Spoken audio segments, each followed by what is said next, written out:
Welcome back to the channel. Today we are stepping into the boots of Arthur Morgan for a full story walkthrough of Red Dead Redemption 2. This isn't just a game, it's a massive living world where every choice carries weight and every trail leads to a new discovery. Here on The Last One, we're going to experience this legendary tale from the first snowy peaks of Coulter to the very final showdown. As the Linde Gang flees a botched robbery, the law is closing in and the age of outlaws is reaching its breaking point. This preview sets the stage for our complete journey through the heart of the American frontier. Get ready for high-stakes shootouts, quiet moments by the campfire, and a story about loyalty and betrayal. Let's head out and see if we can outrun the changing world. Hit the bank easy, but I ain't gonna lie to you. There will be law if we linger. And if serious? No, just local boys being rounded up and pressed into action. Meaning? If we go in quick and quiet, we can hit it just fine. If there's 4 of us, I mean. Y'all think it's worth the risk? It's a bank, Arthur. So? Is the take good? According to the fella I met, yes. It's the end of the stock sales, plenty of money, and plenty of people milling about. Okay, I suppose. It's worth taking a look at least. If I'm gonna be performing, I better go get changed out of these rags. Give me a minute, gentlemen. Okay. So, Bill, this better be good. It is good. We put a lot of research into this one. I hope so. Mr. Morgan, Herr Strauss? that man, the debtor, Thomas Downs, apparently he's dead. Dead? Huh. Well, he didn't seem very well. His wife, I believe he has a wife and child. She will assume the debt, of course. Of course. Then you can head up there and collect. We lent them a lot of money. Okay. Red Dead Redemption 2 is a sprawling western tale of loyalty, conviction, and the price of infamy, chronicling the inevitable collapse of a motley crew of Wild West holdouts, kicking against the slow march of civilization and industrialization. Set in Rockstar's most authentic and lived-in open world ever, there are so many things to do, so many people to meet, and so many places to explore, it's giddily overwhelming. Red Dead Redemption 2 isn't just Rockstar's greatest achievement to date. It's a game so lacking in compromise, it's tough to know where best to start discussing it. So let's start at the beginning. It's 1899, and American outlaws are an endangered species. Dutch van der Linde and his gang are on the run after a botched heist in the growing town of Blackwater, and they've retreated high into the mountains, where an atrocious blizzard is covering their escape. We slip into the spurs of Arthur Morgan, an exceedingly cool and capable outlaw who was found by Dutch as a boy and raised on the wrong side of the law, and settle in for a roughly 60-hour story. It's a self-contained and linear introduction, but it's a clever one. The slick cinematics make a hella first impression, embedding you in the gang and bringing you right up close to the characters who are doing their best to bellow over the howling wind. It also placed me in a distraction-free bubble while I learned some of Red Dead Redemption 2's early controls and systems, which heightened the impact of having the full map open up to me a few hours later. The conditions on the mountain are almost claustrophobic, with visibility at a premium, and thick snow trapping Arthur's feet. Being set loose in a true open world, after toughing it out in this intentionally oppressive environment, really underscores the incredible feeling of freedom the full map offers. And what a world it is. Broader, more beautiful, and more varied than the one we explored in 2010's Red Dead Redemption, by a massive margin. Though parts of that game's map are also included. There are snowy peaks and dank alligator-infested swamps, thick forests and open plateaus, quaint homesteads and grand plantations, narrow streams and great lakes, dusty gulches and dim caves. There's the muddy livestock town of Valentine, with its wooden buildings and rustic charm. And then there's the imposing city of Saint Denis, a grimy and growing metropolis full of modern extravagances like electric trams, paved roads, and Chinese restaurants. The vast assortment of ecosystems and environments seamlessly stitched together here is nothing short of remarkable. Red Dead Redemption 2 does an exceptional job at slowly rationing out reasons to visit every corner of its huge world too. I was still led to areas of the map I hadn't yet visited, even in the closing stages of its 60-hour main storyline. Because so many cards are kept up its sleeve, the joy of discovering new parts of the world is maintained throughout. The ability of this game to keep itself fresh after so many hours is extraordinary, and not entirely due to just the size and diversity of the world. It's how alive all of those places feel. While the largely rural world of Red Dead Redemption 2 is far less dense than the likes of Grand Theft Auto 5, it's absolutely brimming with wildlife to discover, people to interact with and potentially help, and places to scrutinize. The best kind of open worlds are those that seem almost indifferent to your presence in them. Like life goes on whether you stick your nose into proceedings or not. I've sat and watched lumberjacks felling trees at a bustling logging camp, and curiously tailed a perturbed Englishman wandering around town looking for his mate Gav. None of this is crucial to the progression of Arthur's story. It just helps build a world around him that made me feel like a visitor rather than the center of the universe. Red Dead Redemption 2 nails this in a way that few, if any, games have before. In a valley of violence, the slower pace of Red Dead Redemption 2, compared to something like the slightly more breakneck GTA 5, is also a big part of how it encouraged me to drink in all the world has to offer. Bodies have to be manually looted, and Arthur needs to physically manhandle a body to do so. Single-action pistols need to be cocked before firing. Guns Arthur isn't currently carrying need to be retrieved from his saddle. Coffee needs to be brewed before drinking it. I suspect some folk may regard this sort of stuff as chore-like, but I really dig it. There's something methodical about it that really helps ground Arthur in the world, rather than have him feel like he's gliding through it. For instance, I love the deliberate and mechanical process of cycling a new cartridge with a lever-action rifle via a second pull of the fire button. You can even pause for dramatic effect halfway through. Rockstar's designers didn't need to factor that in, but I think they understand that tiny, almost trivial instances of subtle control like this subconsciously seep me into the world as Arthur even more. The unhurried pace of checking vanquished enemies for goodies is an interesting design decision, but I quite like the risk versus reward loot loop, to be honest. Do I dart around and pickpocket a dozen dead guys, or do I just get the hell out of Dodge? There are consequences you have to be prepared to accept, either because your attention is needed elsewhere, or because lingering around the scene of a crime naturally puts you at further risk of being discovered. Bounties don't always come cheap. Did one of those fellas have a gold nugget in his trousers? Perhaps you'll never know. About my only major logistical gripe is that the weapons I was previously carrying are regularly swapped out for others. Oftentimes it's clearly mission-related to ensure you go into a task with a scoped rifle or bow when required, which is fine. More irksome are the times I end up with mismatching pistols for dual wielding, with the game trading out my preference. The admittedly brief bit of time it takes to swap back did elicit the occasional grumble from me. At any rate, it's seriously worth settling into the pace Rockstar is trying to set here, because there's just so much to see and hear. You'll hear unique one-time conversations that occur in camp after certain missions, as well as other bespoke bits of dialogue that reference recent events. Strolling through camp, I've been privy to everything from a heated bust-up between John Marston and his partner Abigail, to the good-natured con man Hosea Matthews regaling the young Jack Marston with stories of his latest fishing adventure. This is all happening around Arthur, whether you pause to eavesdrop or not. It makes the camp feel like a concentrated version of the world at large, a place with people going about their business and interacting with one another completely independently of you. I can't understate the genuine feeling of life this injects into the overall experience for me. Elsewhere in the world, there's still plenty for those who care to stop and smell the roses. Newspapers sold on street corners touch on the aftermath of Arthur's exploits, as well as other things going on around the world. Much like in GTA 5, you can visit theaters and take in some old-timey entertainment. Dogs can be petted. I spent a good deal of time off mission simply moseying around, binging on the world like a virtual museum. There's simply too much to list. How the West was won. The main story missions themselves are a cocktail of high-stakes heists, deadly shootouts, desperate rescues, and thrilling chases, mixed with a lengthy list of other activities.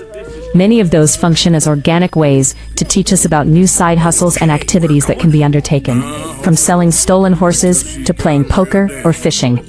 It all feels great to play, similar in a lot of ways to its immediate predecessor, but injected with a pile of new animations and multiple layers of interactivity. It asks a lot of the finite amount of buttons on a controller. But once I became accustomed to which commands require a tap and which require a press and hold, I had few hassles. Shootouts are supremely cinematic, thanks to plenty of gun smoke, and the same style of on-the-fly, ever-changing death animations that have characterized Rockstar games since GTA 4. You can even shoot off people's hats and pick them up later for yourself. I think there's a common presumption that Red Dead Redemption is just GTA on a horse.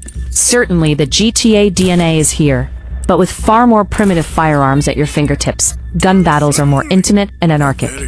I love the close-range clashes, hunkered down behind bits of cover exchanging lead with enemies often just yards away, or slugging it out in bare-knuckle scraps. It's exciting and fun. Combat from horseback is equally well handled, and it's always a grisly highlight to watch unfortunate saps go limp and tumble from the saddle in a seemingly endless number of ways. I think Arthur feels a fraction heavier than any of the GTA 5 trio, but I would not say that I found his movement cumbersome. I really like how connected Arthur feels to the world. I'm not a particular fan of that old-school skating third-person feel, like the player character has no inertia, and that's certainly not present here. Deadeye returns, naturally, as it's been part of the series since Red Dead Revolver. It's had some upgrades this time, the most useful of which highlights critical hit areas on a target. Very useful for clean kills while hunting. It's still a very effective way to make you feel like an unstoppable gunslinger, and the gruesome ballet of slow-motion death dealing remains disturbingly satisfying. I didn't engage much with the available camp upgrade options, not the aesthetic ones at least. There were some practical upgrades I acquired that had gameplay benefits attached, like a boat to go fishing in or a map at Arthur's quarters that unlocks fast travel. I don't feel like I missed much by opting out of purchasing animal skulls and rugs and such. This stuff feels a little more like a primer for Red Dead Online, the multiplayer component coming at an unspecified later date. I chose not to do a huge amount of crafting either, and I was never really punished for it. You can craft tonics and satchels, and recipes can be discovered throughout the course of the story. However, I mostly made it through on purchased items, restocking in camp, and religiously ransacking dead bodies for liquor, health tonics, and cigarettes. I created a lot of dead bodies. Two new elements I did take quite seriously were horse bonding and the honor system. The former is an inspired method of making you treat your horse with realistic respect, instead of riding the poor thing off cliffs or parking it on train tracks for giggles. All horses are unique, and only the ones that trust Arthur can be relied upon to stay calm and not kick him off in the face of a predator or in a gun battle. And that trust is built by riding, brushing, and feeding it. I liked having to click in the thumbstick to reassure my horse when he was scared. It makes him feel real, and establishes a physical-to-digital bond between you two. Your horse can die too, and there's no bringing him or her back if that happens. I kept the same horse from early in the game all the way to the finale, and was truly attached to that big guy. Some of the other folk here have been less lucky, and have had to endure the gut punch of euthanizing their equine comrade.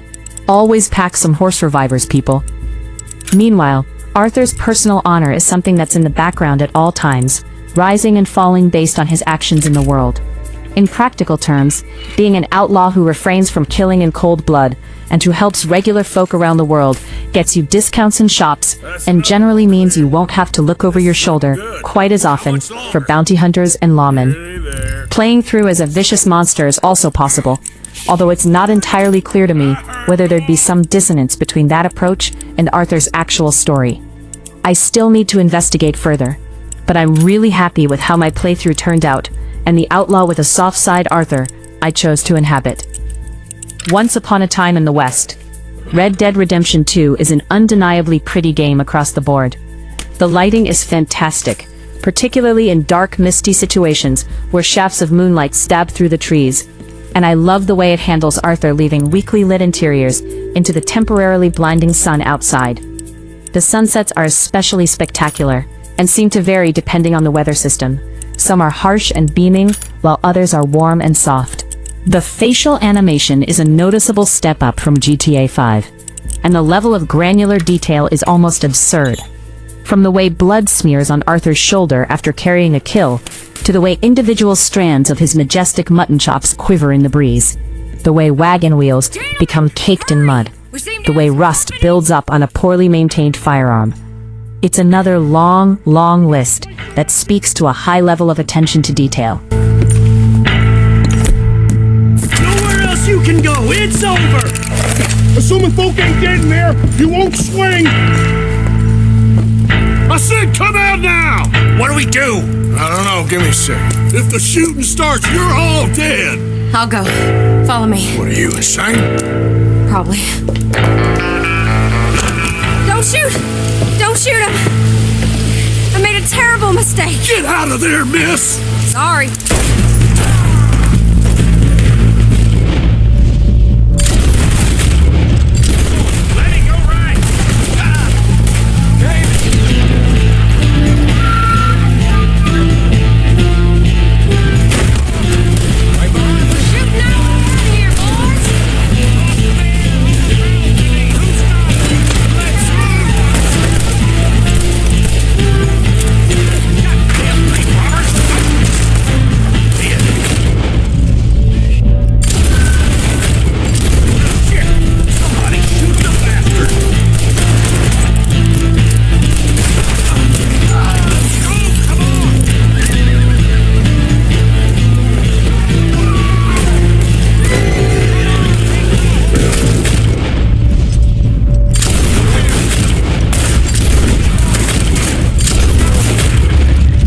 No matter where you look, everything feels meticulously handcrafted. Every consumable is labeled and can be picked up and inspected. Every catalog in stores is full of custom text and illustrations pointing to products available for sale or old-timey advertisements. Hallways are decorated with framed pictures I've never noticed repeated throughout the world. Remember, this is the game where horse testicles shrink when the weather is cold. More than once, I found myself temporarily hypnotized by the musculature and skin creases on my horse's butt. That's a weird sentence, but you're going to be spending a lot of time looking at a horse's butt. It might as well impress you. Horses are astonishingly well animated and feel like genuine living creatures as they swing their necks, stomp their feet, and shudder their bodies on their own accord. That said, it'd be nice if the same self-preservation skills horses display when galloping towards a ravine kicked in when careening towards an obstacle in front. I definitely clattered into a few posts and fellow riders before figuring out my steed generally wasn't going to avoid those on his own. Equally impressive is the audio, from the sound effects to the voice work to the huge library of music. Whether you're expecting the satisfying metallic crunch of a reload, the iconic twang of a Hollywood Western ricochet, or the subtle squeak of a hotel floorboard, it's all there. Bullets fired on mountaintops ring with cracking echoes, completely different to the sound of bullets fired indoors. There are a wide range of unique sounds that have been recorded to appear just once or twice across the whole of Red Dead Redemption 2, like the squeak of detonator wire being unspooled or the clink of bottles in the back of a moonshine wagon. They're all constant reminders that little seems to have been missed. I also love how the world seems to be prepared for pretty much any action you can think of. Turn around and walk straight back into a store you've just left, and the shopkeeper will likely make a comment about how you're back so soon. Leave a theater before a film is finished, and the ticket clerk will quip, "Seems you didn't like that." Shoot a polite howdy towards two people standing together, and Arthur will use a plural term rather than a singular pronoun. It all contributes to a feeling of rare polish that's even rarer in a game of this girth. And the music? It's outstanding. Woody Jackson's original score is top-notch, an evocative mix of jangling Ennio Morricone-esque guitar, and more soulful pieces better suited to patiently trotting through the world, absorbing its mixture of beauty and ugliness. There are also a few occasions where non-instrumental tracks are used to excellent effect. One artist in particular was a big surprise to me and sings an impactful track during a key moment late in the story. The plot thread holding Red Dead Redemption 2's astonishing array of systems and gameplay opportunities together is Rockstar's most serious and earnest story to date, and certainly the best written. It's not essential to have played Red Dead Redemption to appreciate and understand what's going on here, especially since this is a prequel story that takes place 12 years earlier, although I found it very rewarding being familiar with the larger plot as it connects to the eventual fate of the enigmatic Dutch van der Linde. Arthur's relationship with Red Dead Redemption protagonist John Marston here is also particularly fascinating to me as a fan of the 2010 game, and it's very well handled. Marston is a crucial part of the story, but Rockstar has been restrained enough to not spotlight him at Arthur's expense. Even better, however, is watching Dutch's gradual descent from being the charismatic, successful, and clever leader of a gang of deadly outlaws to someone on track to become the cold-blooded and beaten man being hunted down by Marston 12 years later. We get to watch an incredibly nuanced performance as Dutch's confidence ebbs and his restraint fades. Excellent, too, is main man Arthur. Not only is there an infectious authenticity to his low and smooth tone of voice, which seems perfect beneath the swept-back hair and enormous mutton chops I let him sprout by only ever shaving his chin, but when Arthur himself is a far wearier man by the story's climax, his delivery is doubly potent. The whole cast is great, really. Antagonists like the Pinkertons on the gang's trail are a little thinly painted, and something about young Jack Marston's sing-song voice didn't sit right with me. But Arthur's partners in crime all get swags of screen time. Certainly enough to feel like convincing, three-dimensional characters that Arthur has a real relationship with. What's more is that despite representing a wide range of folk, from a variety of disparate cultures, from Irish thug Sean Maguire to Native American brawler Charles Smith, they all feel like credible human beings and not caricatures. Combined with strong writing and direction, the result is a game that's sincere instead of satirical, and funny while remaining capable of some supremely well-earned emotional moments, especially throughout the truly excellent crescendo and epilogue. And even after completing the epilogue, which is split into 2 parts and longer than many whole games I've played in recent memory, I still have a stack of strangers that need helping, gangs that need killing, cheats to experiment with, and fish that need catching. There are 30 different types of fish in this game about cowboys. I've caught 4.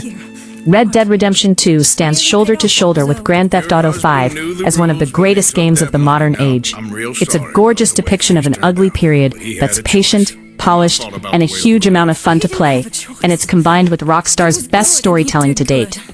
Even after finishing the lengthy story, I can't wait to go back and play more. This is a game of rare quality, a meticulously polished open-world ode to the outlaw era. Looking for one of this generation's very best single-player action experiences? Here's your Huckleberry. Sold a false bill of goods. Now, please, give me that money.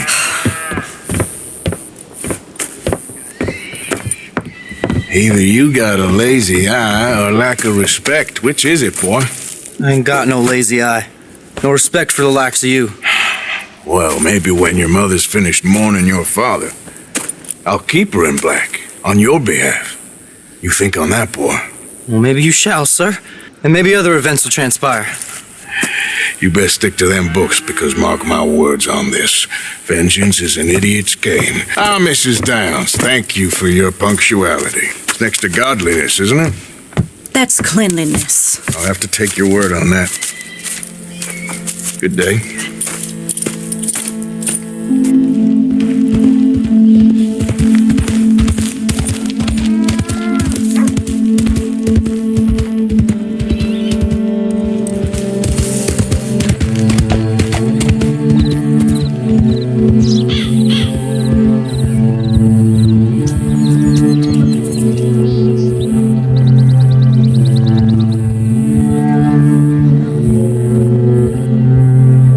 That wraps up our look at what's coming in this full gameplay walkthrough. Red Dead Redemption 2 is a long, emotional ride, and I can't wait to uncover every secret and side mission with you all. If you enjoyed this cinematic preview, make sure to stick around as we dive deep into the chapters ahead. There is so much more to explore, and the real journey is only just getting started. Thank you for watching and supporting the last one.